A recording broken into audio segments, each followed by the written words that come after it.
Houseplants are beautiful for your home, and they're also good to have in your home. We're excited to be here with Bridget Lynn of Roaming Roots. And Bridget, you have so many plants. You have a very cool business, which we're going to talk about later, but you have a fun project for us, right? Tell us about what we're making today. Today we're going to be making a Kokedama ball. It originates in Japan, also known as the poor man's bonsai. Koka means moss, dama means ball. I love it. I love Thank it. you. So we're gonna like play in the dirt today, which is so much fun. Yeah, especially if you have a green stress relief. thumb. It is.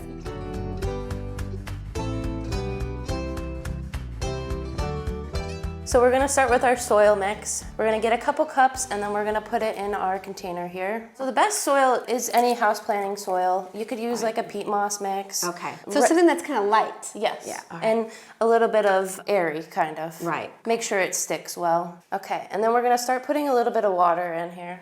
And we want it to be a sticky consistency so that the ball stays together. Okay. We're just gonna mix it together and then we're gonna make our ball. It's not the container that makes it, it's you actually have to make it into the ball. Yep. Okay. So you'll wanna measure off how big your ball is by your root size. Oh, okay. So I started with a water propagation over there. Right, okay. We're gonna use those for our, so I'm thinking maybe like a 4-inch ball. Okay. Are there particular plants that work better for a project like this, or any type of Yeah, plant? so you want houseplants that have a smaller root system and are slow growing. Okay. So like your pothos, philodendrons, you could do like a rabbit's foot fern.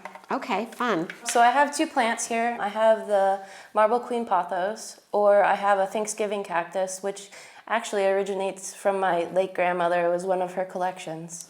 Wow. Isn't Yeah, that fun? it's They can awesome. Keep going and going. And right here it is, actually.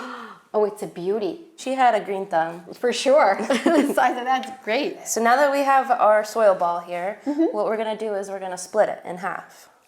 Oh, all right. So it's okay if it falls apart a little bit. Right. We'll just fix it when we put it back together. Okay. And then we're gonna take our pothos, and then we're gonna stick our pothos. Like lay it down this way or this way? Yep, that's fine. This way? Yep. Okay. And then we're gonna put it together. That looks great, doesn't it? It's really starting to come together. Yes, it is. It's a great fun mess. It is. I love it. Okay, so now that we have our root ball, we're gonna wrap it in a sheet moss. So I have a couple pieces over there, All right. This is beautiful, isn't it? and then I'll just place it on top. All right, we're gonna wrapping in some fishing line supplied by my wonderful husband. Nice. Typically, the Japanese way is to wrap it in twine, but it was brought to my attention that, later on down the road, it'll probably rot.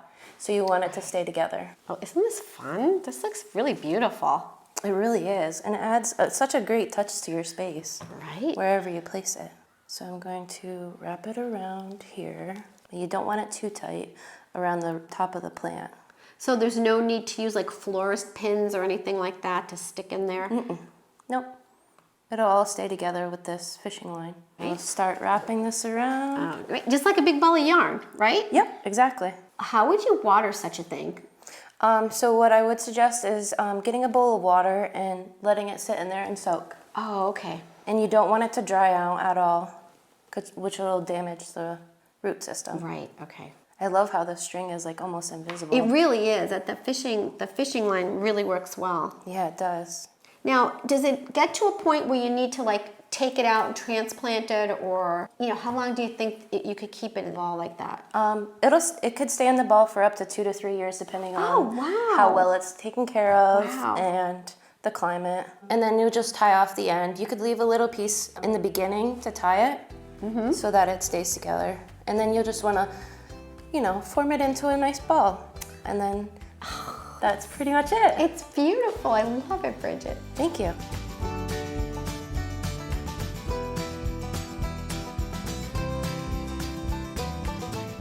Hello, I'm here with Colton Lynn, the other half of the husband and wife team here of Roaming Roots. Tell us a little bit more about the business. It's such a unique business. I love how you guys did this. Yeah, we try to think of something different that you don't see around the area as much. So right now we're doing a lot of pop-up events. Right. So we'll go to like Boonsburg Farmers Market or Home Days in Danville and just try to get out and bring them to the people. I love it. So people can pick all these different beautiful plants. And it's funny because Bridget had the hobby of these plants, right? She loved her houseplants, and now look at this. Yeah, well, I was kind of fighting in the beginning, but you know, I jumped on the train. I was like, let's make a business out of this, I because love you it. know, she's really good at what she does. So try to share that with other people. We have a retail space now. You can come by appointment. So if you want to reach out on Facebook or give us a call, you can come up and check us out. The Facebook page is Roaming Roots Plant Co. And our phone number is 570-394-8087. I love it. There's the rooster.